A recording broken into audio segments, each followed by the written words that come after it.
Ésaïe chapitre 45, versets 14 à 25. Isaiah, orí karùnlélógójì, bẹ̀rẹ̀ láti ẹsẹ̀ kẹrìnlá dé ìkarùnlélógún. Nukpɔmɛ mɔsi ƒe yewɔtɔn hã da le yi tɔn. Na nyi kiki asɔ òwe yewɔe gã Isaiah tɔn. Ota etɔn kan ɖe atɔn. Yewɔe sɔ afɔ etɔn wuiɛ li. Do idzeku atɔn.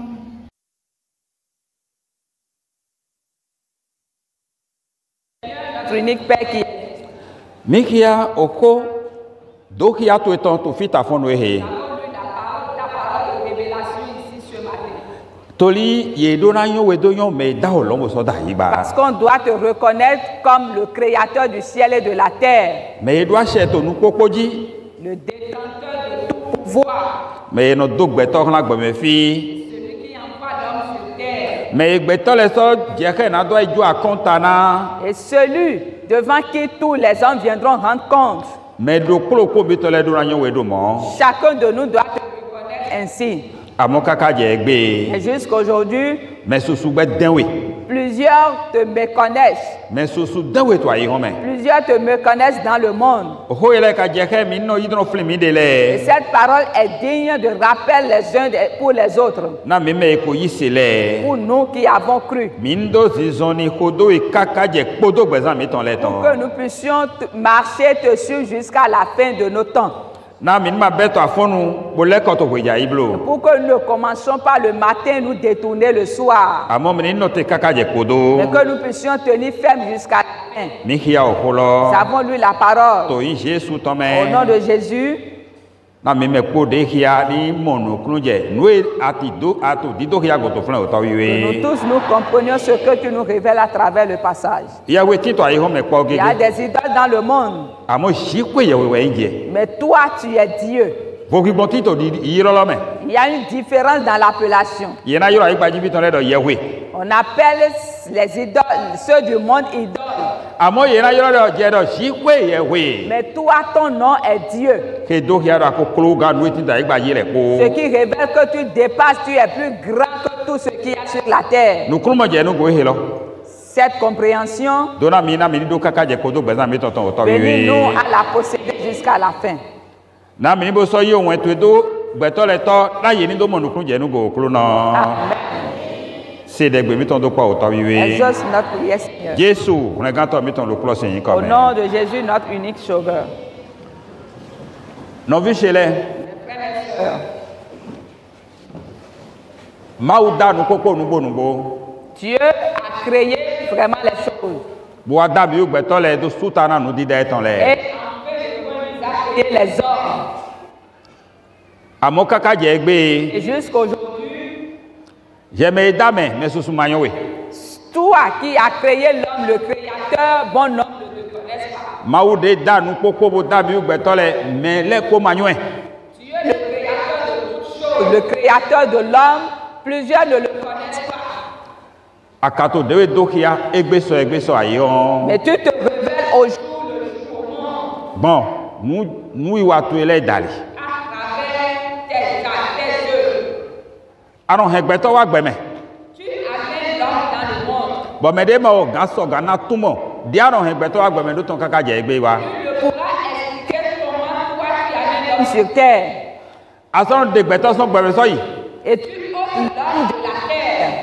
Besono yin nu pacha me na gbeto. Cela est vraiment étonnant aux yeux des hommes. Toli we wonere to nu kundo do te do mo ye na to yi. Parce qu'au moment où on espère évoluer Bonato gbe. et vivre pour toujours, Toli ye mo dagbe gbe me fi ton otu. parce qu'on a bénéficié des biens de ce monde. Wena nu we ara dodo. Epe. C'est en ce moment précis que toi tu dis assez. Bono kula me yi son me ton lede. Et tu prends l'homme, tu arraches l'homme de ses Bon mi gbeto le no di afosaji. Nous les hommes, nous commençons par nous lamenter. Na we he kaso yindo. Comment cela s'est-il Mi le passé? ko no fi soma. On a vécu avec lui hier. Mi le ko dundo ko On a soma. mangé avec lui dans le même plat hier. Mi so ba ti to de le, bo ti to le to te. O mi do wa nu le do po. Nous avons même fait des programmes, nous avons des projets ensemble. Ba no de maison meme. Et tu arraches parmi nous. Ano de maison ho do me. Tu arraches de la famille. Hu no to. C'est ta puissance. Tori je we do ase do nu le koji to ayi gbaji. Parce que c'est toi qui as pouvoir, c'est toi qui gouvernes toutes choses dans le monde. Okuno ato eto ne le wa cho gacho gbeto ma mo no kunu je ego. Le Seigneur fait ces choses, mais malgré cela, l'homme n'a pas encore compris. Ta fon we he. Ce matin, Mi na mo hogi bonde ti to jue me. Podo ye we de ti ta gbaji le ko. nous allons voir la différence qu'il y a entre Dieu et les idoles du monde. No e maouda to fi e ba se nu ki kolo nu e kolode. Ce que Dieu a dit ici dans ce passage est vraiment grand. Nu da ho eto di do hia mi. Il nous révèle une grande chose ici dans le passage. Bon, eto mo wa tegbe. Si gba gbeto le ma ko mo no kunu je nu go. Et il le fait toujours, mais les hommes n'ont pas encore compris. Ne mi pon mi de le to fi ta fon we. Si nous nous regardons un peu ici ce matin, Mais susuti boko no ye wele kon dai. il y a plusieurs entre-temps qui étaient restés près des idoles. Ete otu e ye ma we ko do ye wele kon to egbe. Et pourquoi ne sont-ils pas restés jusqu'aujourd'hui près des idoles? Ete otu ye ma note to bo se okon je egbe. Pourquoi n'ont-ils pas tenu près des idoles jusqu'aujourd'hui? Ye ma mo nu e di ete to bo se ole si. C'est parce qu'ils n'ont pas retrouvé ce qu'ils sont en train de chercher chez les idoles.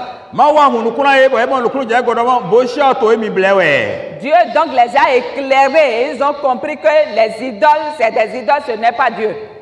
Bo se to e mi klo. Que l'idole est en train de les tromper, Boto la lo do ne mi. est en train de mentir. Nu e di mi te matesi. Et ce qu'ils sont en train de rechercher n'est pas près des idoles. Ezon yi leko kaka boadi mais ezo gan do nu e di ete lo ya ye. C'est pour cela qu'ils se sont détournés, sont venus chercher celui qui peut leur donner ce qu'ils sont en train de rechercher. Yen un tite me. J'en fais partie. Un tite me quand on l'aime. J'en fais partie de ces gens-là. Boya je so atite me ga. Peut-être que toi aussi tu fais partie du lot. Toli mi ko ze gbe mi ton jora bo se ole dai. Parce que entre-temps, nous avons donné nos vies aux idoles. Mi ne de ro ku no tito flen. Et nous avons pensé un instant qu'il y a le pouvoir là. Mi ne do wo gboje tito flen. Nous avons pensé un instant qu'il y a la paix de ce côté. Amoto yi me. Mais dans la marche, Mi mo nu kunu je godo mi to mi de le klo we. nous avons compris que nous étions en train de nous séduire. We mi le ko do kunu no de. Et nous nous sommes tournés vers l'Éternel. Bo mi mo ma o. Et nous avons vu Dieu. Nous l'avons vu dans sa puissance. Parce qu'il s'est manifesté. Sa parole nous révèle ce qu'il est au jour le jour. Tout ce que nous avons cherché sans trouver chez les idoles, Jésus-Christ nous les a donnés. Et la manière dont il nous a donné ces choses, ce n'est pas miracle. Parce qu'il ne nous a rien pris. C'est dans un bref de temps que tu vas voir que l'Éternel Dieu te l'a fait. Dans un court instant, tu verras que l'Éternel Dieu s'est souvenu de toi. Ce n'est que des paroles que tu adresses à son endroit. Tu as demandé par tes lèvres. Et il va t'accorder la satisfaction, la réponse avec honneur. Et il ne te réclamera plus rien pour t'accorder ces réponses. Et il demande que c'est lui qui est le possesseur de toutes choses.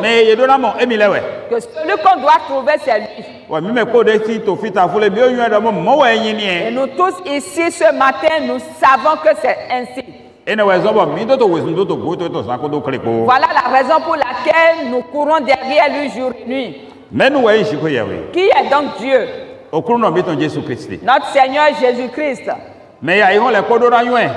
Celui que le monde entier doit reconnaître. Et voilà que le monde l'a rejeté. Et juste aujourd'hui, il y a assez de ce rejet dans le monde. Dans le pays. Dans nos quartiers.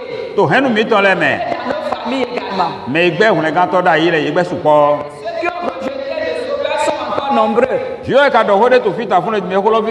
Et Dieu a dit quelque chose ici ce matin qui me réjouit vraiment. Il dit qu'ils seront confus.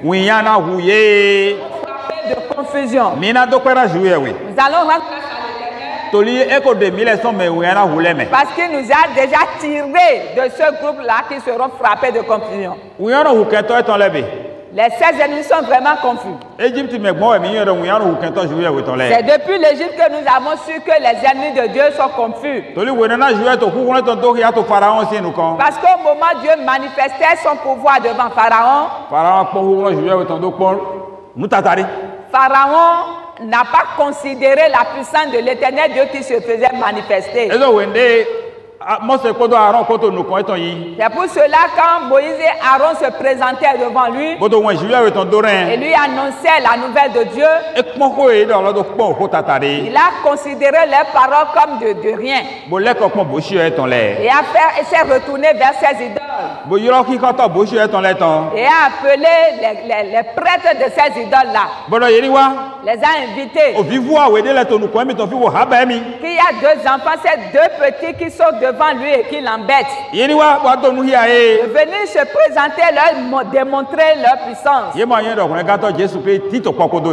pas su que le Sauveur Jésus-Christ était avec ces petits-là.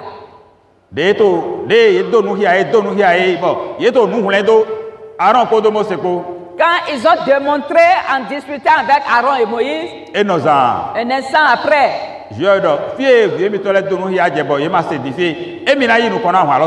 l'Éternel a dit, mais c'est assez, depuis où mes enfants montrent les choses, ils n'ont pas compris que lui-même va se lever pour lutter là.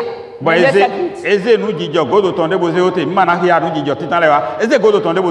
n'ont pas cité les plaies précédentes, mais nous allons citer la dernière plaie dont il a frappé Pharaon. Et il a dit, vous, Aaron et Moïse, allez parler à vos frères. Parce que je vais passer dans l'Égypte cette nuit. Et je vais frapper tous les premiers-nés. Et Pharaon verra que vraiment moi Dieu j'existe. Et dites aux enfants d'Israël que chacun se prépare et apprête ses bagages. Notre Dieu est vraiment puissant. Après avoir parlé en ces termes, ils se sont endormis. Et tout ce que l'Éternel Dieu leur a recommandé, ils les ont fait. Ils ont apprêté les bagages. Et l'Éternel Dieu a passé dans le pays. Le lendemain, quand une famille ouvre sa porte,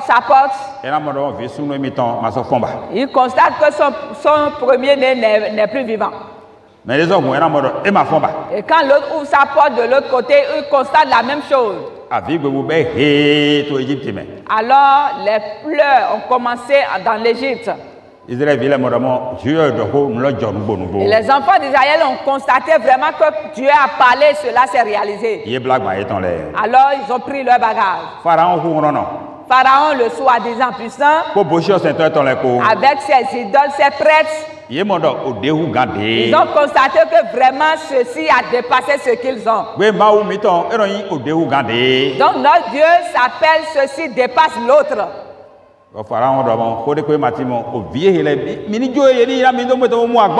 Et Pharaon a dit, mais maintenant, ses enfants doivent être libérés pour que lui puisse avoir le repos.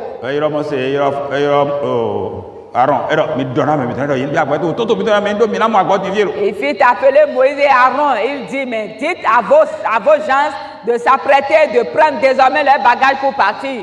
Ceci dépasse l'autre s'est manifesté. Mes frères, mes sœurs, si nous lisons le 14e verset du passage, il nous a déjà montré une puissance qui dépasse l'autre. Parce qu'il dit Israël. Ainsi parle l'Éternel votre Dieu. Les biens de l'Égypte et les profits de l'Éthiopie et ceux des Sabéens à la taille élevée,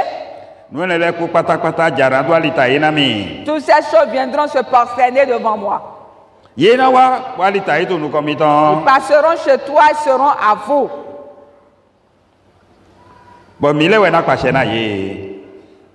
Et vous allez les gouverner.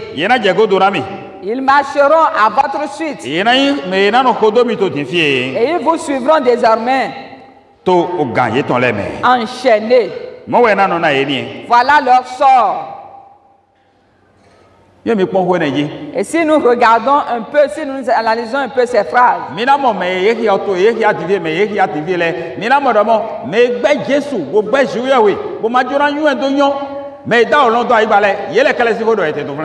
voir que ceux qu'on a cités tout à l'heure, ces pays, ce sont ceux qui ont rejeté Jésus, qui ne l'ont pas reconnu comme sauveur sur la terre. Ceux qui se fient en leur idole.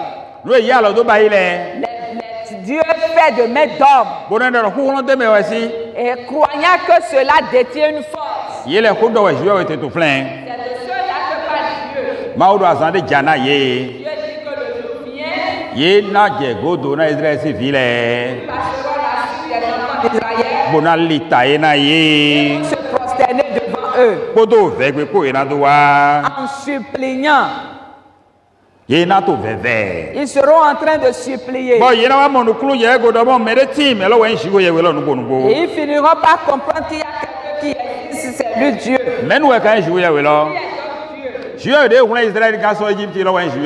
Dieu qui a sauvé les enfants d'Israël de l'Égypte, c'est qui est Dieu.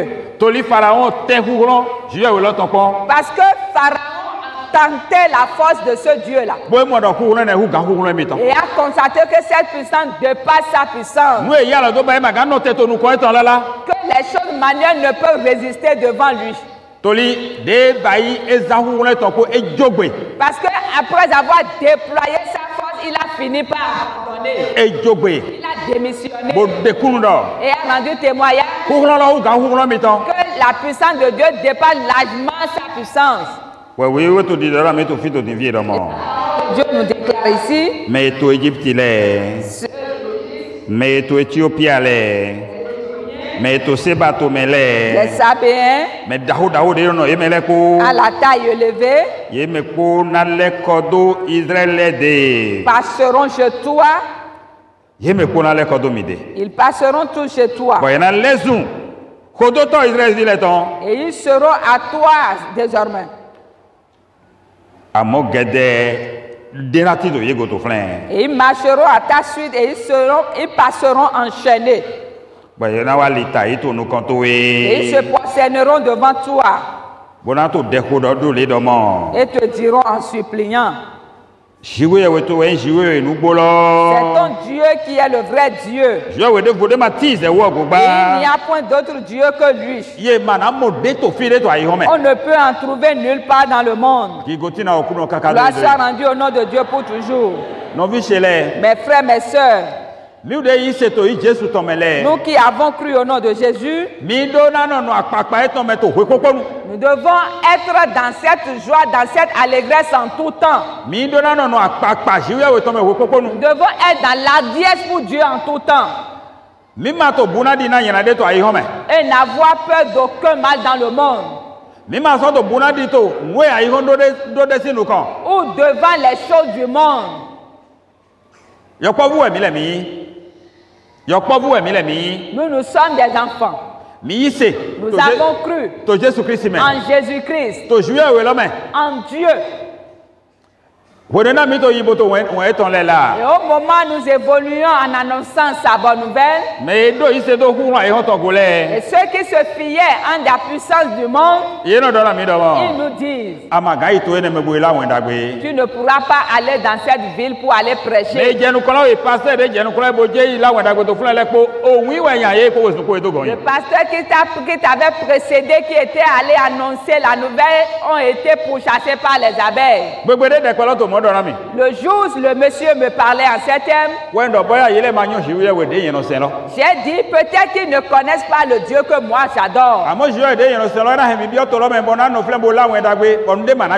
Mais moi, le Dieu que j'adore m'amènera dans cette ville, je vais rester et prêcher l'évangile. Et il m'a dit, Pasteur, je vais te dire quelque chose. Avant que tu ne te rendes dans cette ville, il faut que tu jeûnes et que tu pries d'avance. Sinon, tu ne pourras pas réussir la mission. J'ai dit, mais priez, jeûnez d'abord. Notre Dieu est si proche. N'allons pas nous gêner avant qu'il nous exauce. Mais un tel jour vient donc me rencontrer en ce lieu-là. Si je fais mention du nom de la vie, vous allez reconnaître. C'est là son nom, Yokon. Nous étions partis. Là où les abeilles chassent. Je crois qu'il y a certains frères qui nous ont suivis pour aller là-bas. Je suis allé annoncer la bonne nouvelle. Nous avons passé près de 4 chemins. Nous avons annoncé l'évangile. Aucune abeille n'est sortie. La soit rendue à Jésus pour toujours. Aucune abeille n'a pu bouger. L'église de Dieu règne là.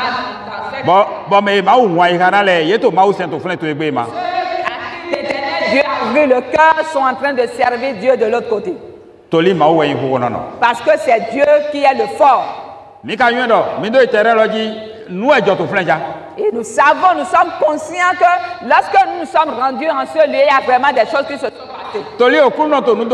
Parce que l'Éternel était en train de révéler des choses. Il révélait des choses. Et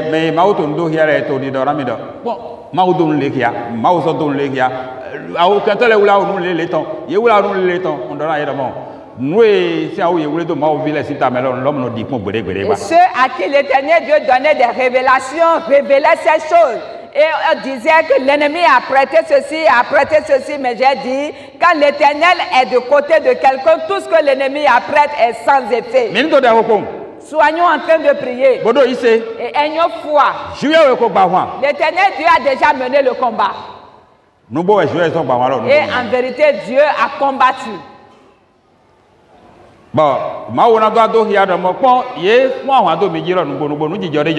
Et pour que l'Éternel Dieu puisse révéler qu'effectivement ceux-là se sont soulevés contre nous, un événement s'est produit. Et l'événement qui s'est produit, le voici. Plusieurs ne l'ont pas connu, mais moi je l'ai su. Parce qu'ils m'ont envoyé le mauvais sort. Bon, et ils ont voulu détruire la bouche qui m'a servi de parler là. Bon, et on était debout. Mais là, et les gens vont se souvenir que le dernier jour, nous avons mis fin à la campagne d'évangélisation. Mais au moment où on était debout, on m'a envoyé le mauvais sort.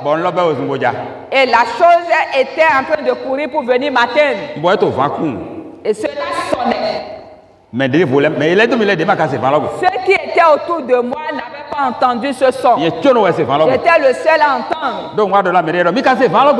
Parce que j'ai fini par demander, est-ce que vous avez entendu un son? Ils ont dit non. Et cela sifflait. Et cela est venu me frapper à la bouche. Et a voulu pénétrer ma bouche. Et je l'ai pris comme ça au nom de Jésus. Et cela commençait par aller contre moi sérieusement.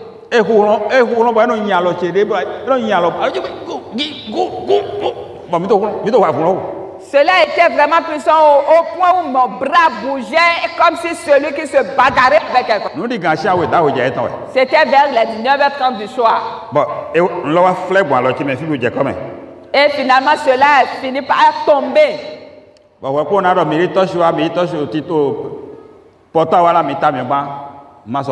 Et pour que l'instant que je puisse demander qu'on amène une lumière, on a pu voir la chose. J'ai rendu grâce à Jésus-Christ.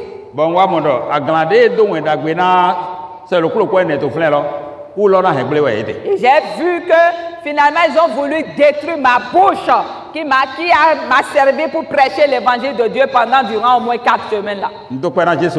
J'ai rendu grâce à Jésus-Christ. Sa puissance dépasse celle du monde. Et la bouche continue d'annoncer la parole de Dieu jusqu'aujourd'hui. Mes frères, mes sœurs, c'est Dieu qui est puissant. Et ce qu'il fait pour nous, nous devons reconnaître ces choses et lui rendre grâce. Et nous fier à avoir confiance en lui, Dieu. Et savoir que les puissances du monde, Dieu les a déjà assujetties pour nous. Et nous nous souvenons de sa parole à notre endroit. En mon nom, vous allez vaincre le diable. Et les démons se prosterneront devant vous. Et je vais demander à chacun de vous, est-ce que cela est ainsi jusqu'aujourd'hui, vrai ou faux? Mes frères et sœurs, répondez. Est-ce que les démons se soumettent donc à nos pieds, vrai ou faux? Et c'est ce qu'il en sera pour toujours. Parce que le Père l'a déclaré. Dieu qui vit dans les cieux l'a déjà déclaré.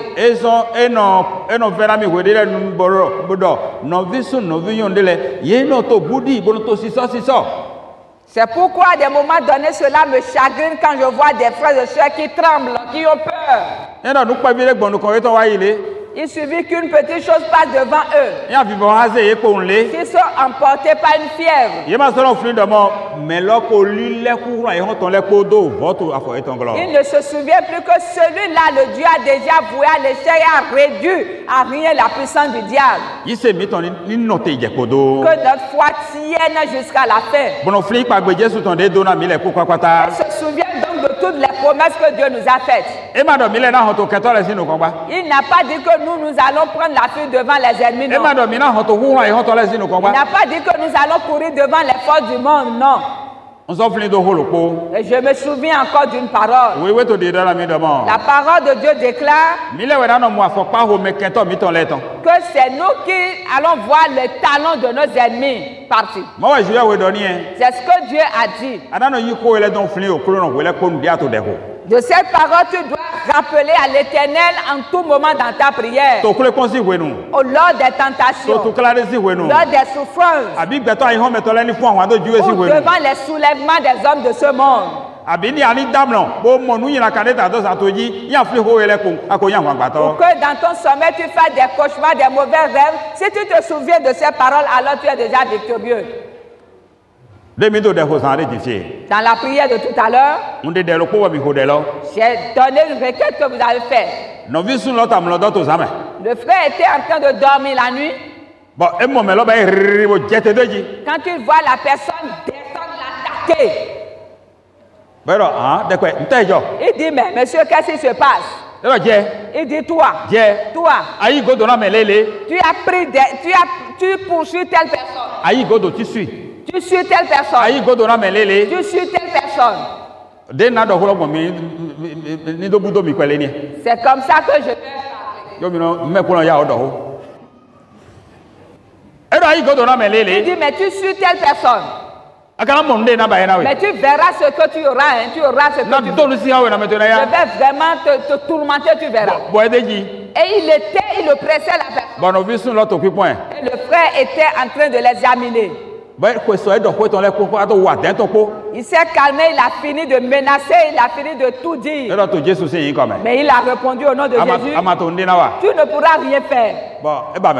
Et la personne a disparu. Grâce soit rendue au nom de Jésus. C'est cette nuit-là même que cela s'est produit. N'allons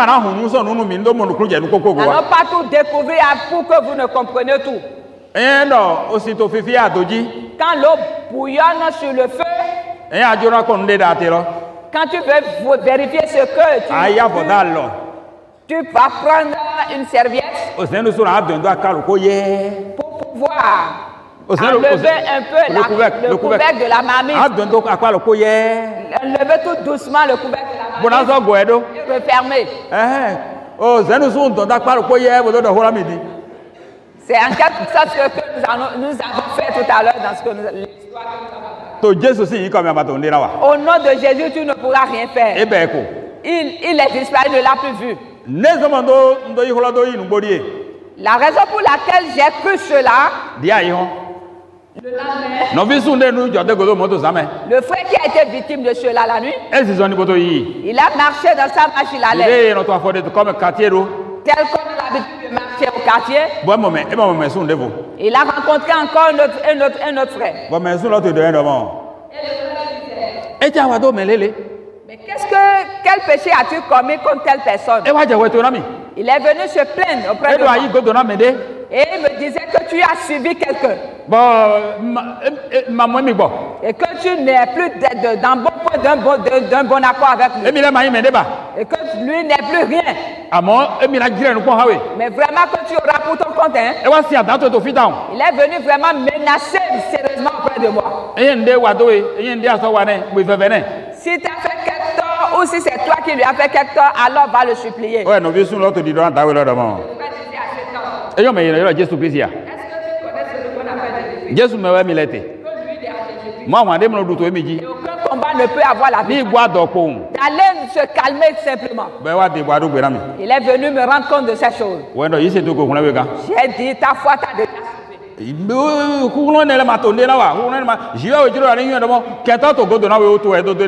Aucune de ces forces ne pourra te nuire, mais Dieu a voulu que tu saches que tu es poursuivi, raison pour laquelle il t'a révélé cela. Pour que tu puisses savoir poser les pas. Pour que tu puisses savoir où passer. Pour que tu sois prêt pour toi-même vigilant. J'ai dit, sois confiant. Mes frères, mes soeurs en Christ. Les prières, les requêtes que j'ai données ce matin, je veux attirer votre attention pour que vous puissiez savoir que certaines choses se produisent. Mais Dieu nous accorde la victoire en toutes choses et en tout temps. Dieu nous accorde la victoire. Il accordera la victoire à chacun de nous. Après Dieu, il n'y a point d'autre Dieu. Je suis le seul. Soit le Dieu d'Israël. Soit qui sauve. Mais tu te caches Moi, je vais me tromper. C'est ce que Dieu fait, il se cache aux hommes. Bon, non. Et il vit dans l'ombre pour agir, pour nous faire des choses. Nous tous, nous savons que Dieu prend soin de nous. Avons-nous déjà vu Dieu une fois? Mais de quelle manière nous savons qu'il est avec nous? Au moment où nous mentionnons le nom de Jésus et le combat est mené, alors nous savons que Dieu nous a exaucés. Au moment où nous demandons quelque chose qu'il nous accorde, notre Dieu est dans l'ombre. Il est dans l'ombre. Et marche avec nous. Et manifeste sa puissance devant le monde. C'est ce que Dieu fait. Et la Bible continue. Il dit ceux qui fabriquent des idoles, ils seront confondus.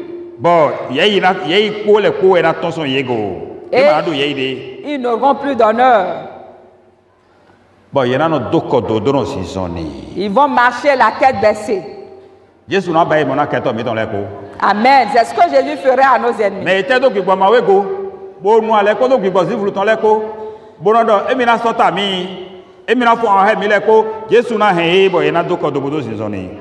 Ceux qui se sont attachés aux esprits occultes, aux démons et qui pensent nous nus, Christ fera d'eux, ils vont marcher devant nous la tête baissée, Christ va les assujettir. Parce qu'il dit qu'ils seront honteux. Qu'il va les déshonorer complètement. Et ils vont marcher tête baissée, viendront devant nous pour nous supplier.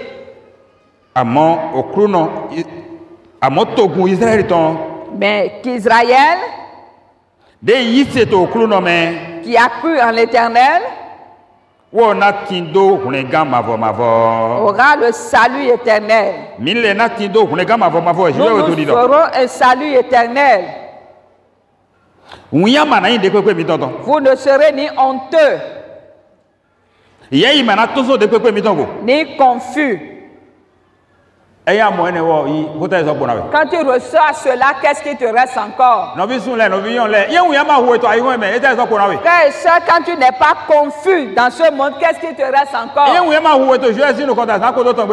Si tu n'es pas confus devant Dieu le dernier jour, qu'est-ce qui te reste encore? Et quand Dieu te déshonore, qu'est-ce qui te reste maintenant? C'est que tu as reçu tout bonheur. Il dit à Israël d'être rassuré.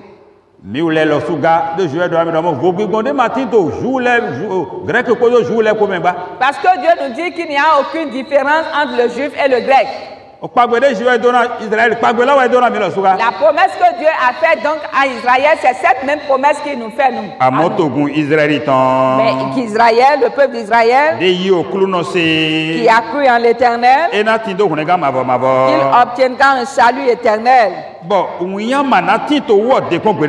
il ne sera jamais confus ni honteux. Et Dieu ne le déshonorera jamais.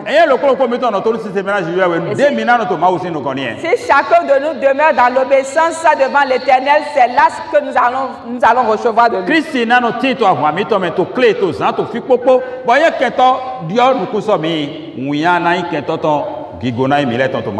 Christ combattra pour nous jour et nuit, sera avec nous n'importe où nous serons. Et quand l'ennemi se lèvera contre nous, alors il sera confus au nom de l'Éternel et la gloire reviendra à Dieu. Voici ce que dit l'Éternel, le Créateur des cieux, qui a formé la terre, qui l'a faite et qui l'a affermi. Il dit qu'il l'a créée pour qu'elle ne fût pas déserte. Mais qu'il a fait la terre pour qu'elle soit habitée. Il dit ici, l'Éternel, je suis l'Éternel, et qu'il n'y a point d'autre Dieu.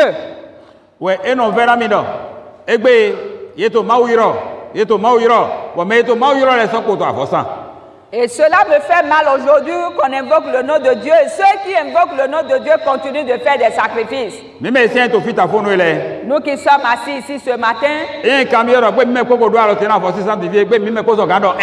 quand on va poser la question pour savoir si nous tous nous avons déjà mis fin au sacrifice, pourrons-nous répondre oui ensemble? Est-ce que Christ seul nous suffit largement? Avons-nous foi à la puissance de Jésus?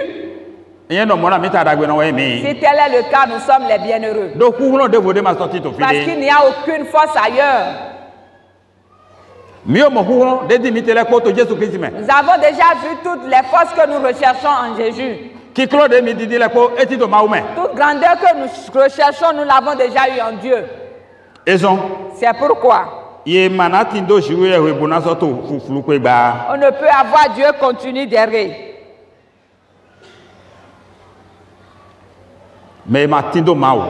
Celui qui n'a point Dieu, c'est celui-là que vous allez voir faire des sacrifices sur le chemin. C'est celui-là que vous allez voir asseoir auprès des idoles. Dans la pensée qu'il détient une force. Aucune force ne réside dans l'idole. Cela me rappelle un homme. Il a cru en nous, au milieu de nous. Mais je ne sais pas là où le diable l'a séduit, jusqu'où le diable l'a séduit. Parce que je ne l'ai plus vu au milieu de nous, il y a déjà près de 5 ans. Et je ne l'ai plus retrouvé, je ne l'ai plus croisé nulle part. Pour pouvoir lui poser des questions. Mais j'ai demandé de lui auprès de certaines personnes, ils ont dit mais qu'il est quelque part. Au moment où le diable s'est levé contre lui, il est allé chercher des idoles dans sa maison. Il a gaspillé tous ses biens. Et plus rien ne lui reste. En ce moment, la clôture de l'église longeait l'autre côté. Vous allez vous souvenir qu'il y a des costards qui étaient sur le mur. Et il est arrivé là. Et regardait par le biais des costards de l'église. Un frère de l'autre côté de la rue l'a vu. Il lui a demandé, mais qui cherches-tu? Il dit, je suis à la recherche du pasteur d'ici. Il y a pas... Qu'est-ce qui s'est passé? Il dit vraiment qu'il est vraiment dans un tourment. Le frère a dit d'accord qu'il monte la moto. Il a conduit à la maison. Et ensemble, nous sommes entretenus. Il m'a narré l'histoire, il a fait le récit de tous ses problèmes. Le lieu, tous les lieux, il a parcouru dans le monde, tout ce qu'il a déjà rassemblé dans sa maison, il a parlé de ces choses. J'ai dit, mais Jésus t'a sauvé. Mais nous allons nous rendre chez toi et aller sanctifier la maison pour toi. Pourras-tu accepter? Il dit, mais c'est sans problème. Nous sommes partis. Le frère qui était allé avec nous est ici. Nous sommes arrivés à la maison. Pour entrer, déjà au portail, ceux qui nous ont accueillis vraiment sont nombreux. Ce n'est pas des hommes, hein? Ils sont nombreux quand même. Les idoles nous ont dit, mais soyez les bienvenus, vraiment, on était vraiment... Et il a fait des terrasses pour eux, les a érigées, les a alignés, l'une après l'autre. Je dis, oh, tu possèdes tout cela et tu continues de courir. Tu verras que Dieu est plus puissant que ces choses que tu as amassées. Mais est-ce que tu ordonnes à ce que nous puissions les disparaître, les emporter, Mais tu peux avoir peur de ne pas vouloir toucher. Mais nous allons les toucher. Et nous allons les débarrasser de sa maison de toutes ces choses. Si tu as des paniers, amène. Amène les paniers. Il a amené 2 paniers. Nous avons pris, nous nous sommes servis de la roue. La personne, c'est un maçon. Nous avons pris la hache. Nous avons commencé par défoncer cette chose. Okay. Les tabourets qui portaient ces idoles, nous avons commencé par débarrasser ces tabourets. Nous avons commencé par creuser, couper, briser ces tabourets-là. Nous avons mis ces idoles dans le panier. Nous sommes allés déterrer ceux également qui étaient dans la chambre, dans le panier. Et nous avons pris ça dans le véhicule. Nous lui avons dit sur nous. Parce qu'il te faut comprendre toutes choses aujourd'hui. Tu dois savoir que tu étais à de vieilles choses. Arrivé devant mon portail, il y a un cocotier là. Nous sommes déchargés de tous ces bagages. J'ai pris le marteau. J'ai commencé par casser cela. Cela sonne vraiment parce que c'est vraiment dur. Ça sonne. Quand cela sonne comme ça, quand on fait sortir pour voir, il ferme ses yeux. C'est les pleurs, les larmes qui coulent. Parce qu'il n'y a rien que des plumes de coqs, d'oiseaux. Il n'y avait rien qui était dans ce. Il a vu que ce sont des fils qui servaient de tresse aux femmes qui étaient dedans. Il a vu que c'est des collards qui étaient comme ça enroulés. Il ferme les yeux sur les larmes qui coulent de ses yeux. Et Dieu a opéré le miracle dans sa famille. Après avoir débarrassé sa maison de toutes ces choses, la paix est entrée chez lui. Quand je l'ai appelé son nom, plusieurs se souviendront de la manière dont il a servi Dieu. Mais un instant après, il n'a plus vu. Notre Dieu, c'est le vrai Dieu. Il dit, je suis l'Éternel. Il n'y a rien dans les idoles que vous avez faites. Et au 19e verset, Dieu dit, je n'ai point parlé en cachette. Et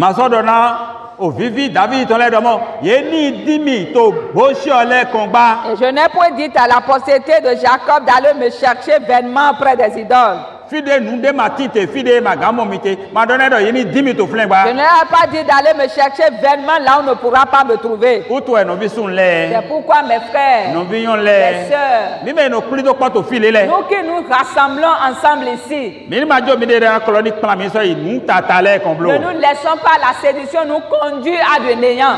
Tout ce qui reste dans le monde, c'est rien que du néant. Rien que du néant. C'est Jésus-Christ qui est le sauveur. C'est lui qui est détenteur de puissance auquel on doit s'attacher pour avoir la victoire dans ce monde. L'amour de Dieu envers le monde est vraiment grand. C'est depuis la création du monde qu'il savait que les hommes deviendront vraiment pervers dans le monde. Ils vont traiter alliance avec les esprits de ténèbres.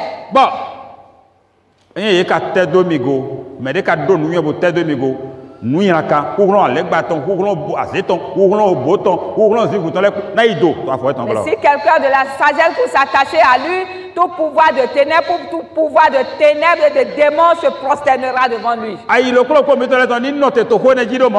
le cœur de chacun de nous retienne cette parole.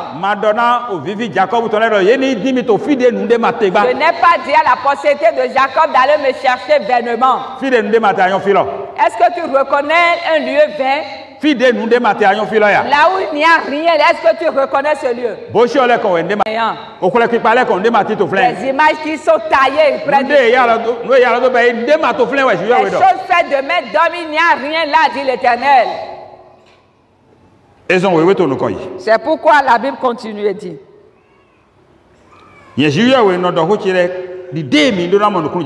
Moi, l'Éternel, je dis ce qui est vrai.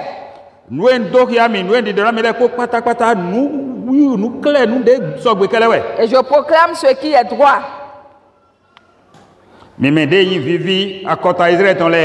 Vous, peuple d'Israël, assemblez-vous et venez. Approchez ensemble. Et retenez cette parole. Ceux qui portent leurs idoles de bois,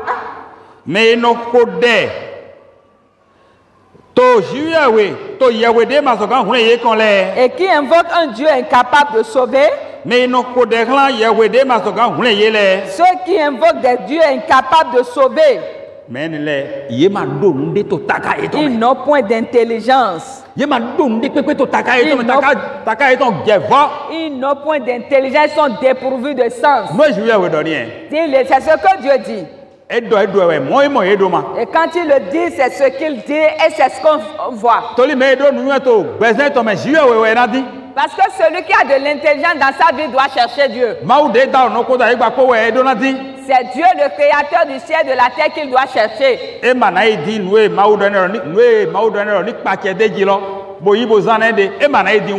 n'ira pas chercher les choses que Dieu lui a déjà donné le pouvoir de gouverner. Il n'ira pas chercher ces choses-là. Et il le demande maintenant. Si ce qu'il dit, si quelqu'un ne constate pas cela, alors qu'il vienne donc déclarer cela. Assemblez-vous et regardez au milieu de vous.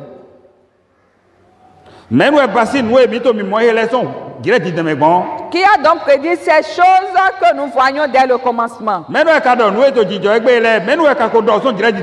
depuis longtemps les a annoncées. Qui a donc prédit ces choses d'avance? N'est-ce pas moi l'Éternel? Il n'y a point d'autre Dieu que moi.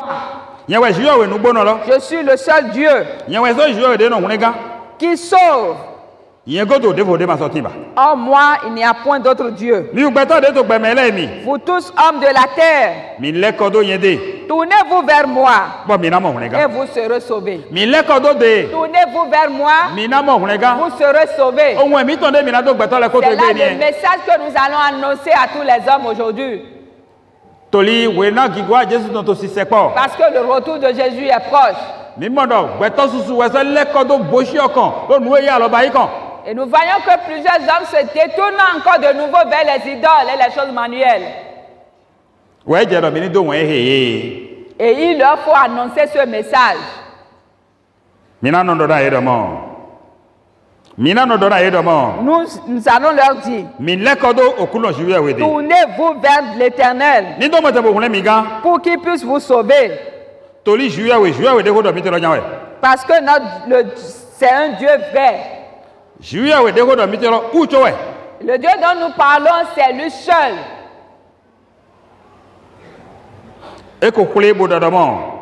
Il a déjà juré et a dit que sa parole est la vérité et ne sera point révoquée. Et tout genou fléchira devant lui. Et toute langue jurera par la vérité. Et ils diront, en l'Éternel, seul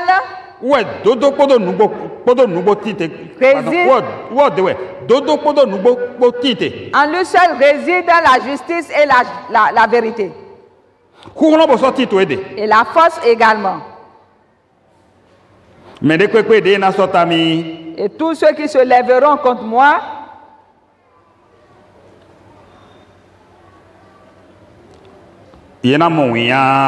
sera confus. Ils vont baisser leur tête. Tous ceux-là qui vont se soulever contre moi, ils Ils reviendront à moi. Mais la tête baissée, frappée de honte, avec honte. Parce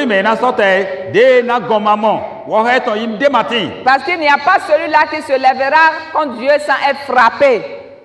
Nous devons comprendre cela. Mais que tous les descendants d'Israël, les descendants d'Israël seront justifiés. Ils seront en train de glorifier Dieu. Ils seront en train de rendre témoignage. Dis la parole de Dieu.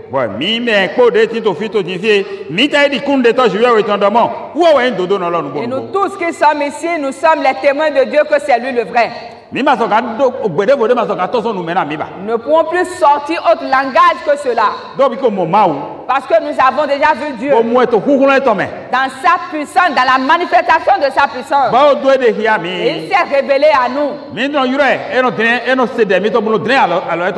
Nous l'invoquons, il exauce nos prières, il étend sa main sur nous. Il nous donne la victoire, l'élévation dans ce monde. Qu'est-ce qui reste encore? Il ne reste plus rien.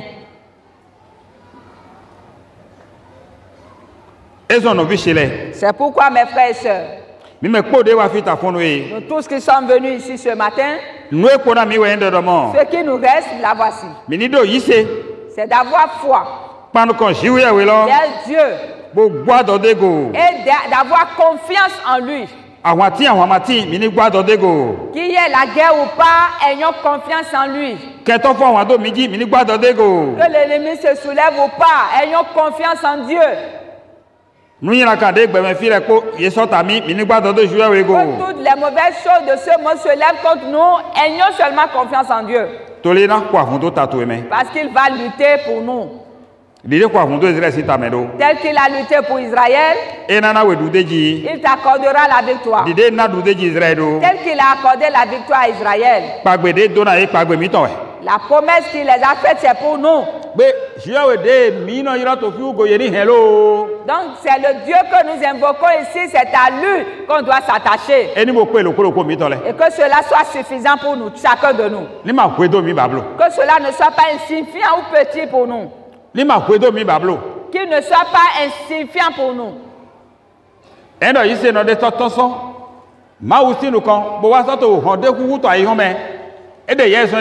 Si un chrétien qui devant Dieu commence par aller frapper une autre porte dans le monde, c'est qu'il s'est déshonoré lui-même.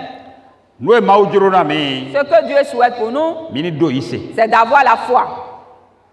C'est la foi qui sauve l'homme. La foi en Jésus-Christ. Et tu ne dois pas courir. Si nous invoquons Dieu aujourd'hui, ayons foi qu'il nous a déjà exaucés. Ayons foi qu'il a déjà exécuté, fait ces choses pour nous. Et soyons en train d'observer si les choses ne seront pas réalisées. Que chacun donc abandonne l'incrédulité. Car c'est Dieu que nous avons déjà rencontré. Nous avons déjà trouvé Dieu. Le vrai. Le juste. Le créateur du monde. Et des hommes qui sont dans le monde. Il n'est pas dans les idoles. Ni dans des choses fabriquées par les hommes. Il n'y a pas quelque chose que l'homme doit faire quelque part et te dire que Dieu est là, Dieu vit là et par là il te fera des miracles. Non. Lui qui par la parole a créé le monde. Lui qui par sa parole a sauvé, a délivré Israël de l'Égypte. Il est vivant pour sauver chacun de nous. Il est vivant pour lutter pour nous. Que notre foi se tourne vers lui. Il n'est nulle part ailleurs qu'ici. Dans sa parole. Que nous lisons dans la Bible. C'est là où réside Dieu. Regardons-le dans la parole. Pour cela que sa parole demeure dans nos vies. Et considérons sa parole comme vérité. Et si c'est le cas, si c'est ainsi pour chacun de nous, c'est que nous avons déjà vaincu le monde. Nous avons déjà vaincu tout pouvoir du monde. Parce que c'est lui qui a dit qu'il est le sauveur. Le salut de Jésus-Christ descendra sur chacun de nous. Ce matin, nous n'allons pas progresser plus. Que notre foi se tourne vers Jésus. Regarde notre Père qui est dans les cieux. Et que chacun de nous fasse disparaître la peur qui est dans sa vie. Si quelque chose qui va t'effrayer se manifeste à toi, alors fais mention du nom de Jésus-Christ et priez, cela va disparaître. Et toi, tu auras désormais le repos. Et la chose sera condamnée. Tu auras le repos. La chose sera reprimée. C'est ainsi devant l'Éternel. Que Jésus-Christ bénisse chacun de nous.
et mon nom nous y a le do basime. Niel, mais d'homme. À côté de Yami. Tu t'es révélé à nous. Bon, vite vivre Jésus-Christ dit. Par ton Fils précieux Jésus-Christ. Bon, il nous a déjà montré le chemin à suivre. Il nous a déjà montré la vie et la vérité.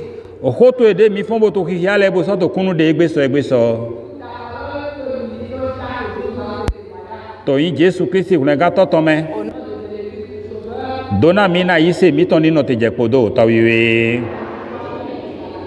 Okruno. Ulu de bi ogbe to egbe. Trouve qu'il y a dans le monde aujourd'hui. Bon, mais le poto yise de jure bayi. Où chacun se livre à la foi qu'il veut. Po walo alokpa le po.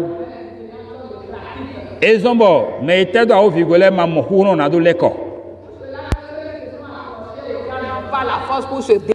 Do eno de mo e pon no 600 tele to bayi e ma so bon vona no wa mi tele. Il n'y a pas une grande différence entre nous et eux. Jésus-Christ au chrono. Jésus-Christ Seigneur. Miko de bobiawe. Nous prions et nous te demandons. Do ani do de hia na yi se no to gbere mele po yeni mo nu kunje de na se we do go to wiwe. À tous les croyants du monde. Nous mo no je ko do sise ko le ko hu hon de na doju ne le do na ye me ko patapata. Amen. Au chrono. Seigneur. Mais oui ayi. Tu es saint. Nous we le clé na no wa no kontoye. Toyi Jésus-Christ vous ne gâteau tome. We na de numa wele san wele me we ani na me lo kolo ko mitan okulu na. O to mitan lo kwa kan de tin. O jere godo to me na he. Nu ke ma mo pon gbele le wa. Ouais, mais to mi moto si sende to ba to igbaji le me. Nous les constatons dans l'adoration qui se fait aujourd'hui. Amo me jiro na gan. Mais celui qui veut être sauvé. Ena hodo titoto e. Ezon titoto de mile ko yun eto fi. Déjà ici. Ene kele go melo kulo ko mitoni heni e o tawiwe. Chacun puisse s'attacher à cela. Bigbo eno jiro nu de ni ma wule de miton blo mo okulu na. Amen. Bigbo eno ndoro yise ma humio bono do mo na fi yise humio te bo singidi to te akwa to te bono do mo ne bo do ton so gbeli hoji gbama bigbo eno tona mime ko pata. Amen. No ahwa mi to me to ko popo no okulu na. Tout temps Seigneur. Ni kwa no fi bona yi. Ogbe mi ton tin to aloje ke Jesus Christ to me. Nde vode na da gogogo bo ado mi na te do gbe mi ton gole ko yini mo ko megle to yi o to wiwe. Wo ha to ni jete do no le ko le ko je okulu na. Notre miton les connaît ce qui craint de voir son courant de méthode de vie au clona. Sois sanctifié par ta puissance. Nous y non wa adono jo me dole Jésus ba wa to na mi de miton ni manyo na le blomo au clona. To yi Jésus on ga to to me. Au nom de Jésus le Sauveur. Ayi ho me mi na gobio. Le monde. E ma so yin ayi ho ayi ja yi ton to egbe ba. Do nu le po we sien de me. Nu le po we ulu de me. Amo wene na yi no kona mile. Quand toi tu prends notre devant. Mi ma avona sa. Mi ma aduku ko na du. Tole mi ko si avase. Ezon to Jésus sin comme no yi no kona lokolo ko mi ton le o ta wiwe. Dia na hegbon. Comment faire? Bon, akpo mi ton mele manado jevo. Vite. Bon, ha mi ton le me manado jevo. To when do mi to le manado jevo to Jesus yin comme mi bi owe to tin fi Demandons maintenant pagbe ko do donate ton ko ni hemi so when do mi to le me okuro na bénédiction nous accompagne. Min ma yi adoku ku du to gbe to le me blo mo to wiwe ye we no na me jijo ho Jijo ho nugbo lo po mi ko ri won do mi ton le me o to wiwe. Won yi nugbo lo ni so mi ni hemi so won do mi ton le me o kuro na. Nous accompagne dans nos familles. Nu yuen de na do ho ton to e bo ve ko do je ko ni hemi so won do mi ton le me o kuro na. Notre ami avec toi puisse nous accompagner. O gbemi ton ni kwa kweta lo to me ni de côté son we no to wiwe. Précieuse en tes mains. Ndeni masoka he mi gbele na we blo mo okulu na. Yawe a holu jijo no eno na me jijo ho. So e to mi me bo jijo ho e ton to hu hwan le po wa go jijo do nu go teme na ye o to wiwe. Noe me lo ko so to nu kundo we tele po. Ke yi vive to ai ha e to mele. When do it on le wa ba ina ye o to wiwe. Mina identifié. Bon, aïe, on m'a dit que fi bois saint oui. Mais nous allons revenir. Voilà, mina mine go akodo jijo po to wiwe. Voilà, mina mine go akodo ayaje po klona. C'est degbe lo klo ko mi ton reton to wiwe. Maga go ma bio fi de mina za fodo le po to yin Jésus to me ni ki kan do wiwe o klona. Jésus, on ga to mi ton lo klo sin yi comme. Amen. Alléluia. Mini pagi gona auto mi to etin to lo me. On entend mi to. Auto mi to etin to lo me.